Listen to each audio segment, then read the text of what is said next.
Hello guys, talaga kung magsipag ka lang talaga guys, meron kang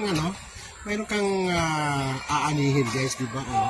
Ilang araw na lang to guys. Pwede pwede itong pitasin, di ba? So guys, habang buhay pa kayo, habang malakas pa kayo magtanim ng mga saging, kasi nakakatulong to, di ba, sa hirap ng buhay ngayon at saka sa mahal ng bigas, di ba? Kaya guys, magtanim kayo ng saging. Marami tayong saging dito. Ito, isa to. Tapos meron pa dito. O pala, oh. Di ba? Magtanim tayo ng saging, guys.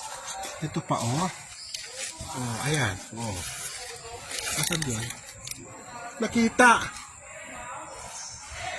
Oh, ayan. Oh, mas malaki yan. Ayan. Oh, ayan. Magtanim tayo, magsipag tayo, guys. Huwag tayong, aasa sa mga ayuda. No, kasi akala natin dahil sa ayuda okay na, pero may kakibat na yan guys, no? So, dapat sipag lang. Araw-araw sipag lang, di ba?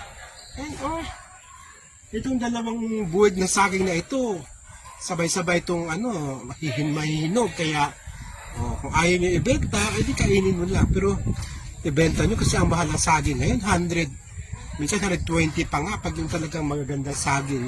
Ito magandang saging to guys, nalaki pa to, kaya naku, tiba-tiba tayo dyan. Dollars ito guys, dollars, no? Dollars ito. Dollars ang dalawang buwid na saging na yan. Yan, oh. Mas malaki yan. Kasi dito. Dollars yan, dollars. Thank you for watching.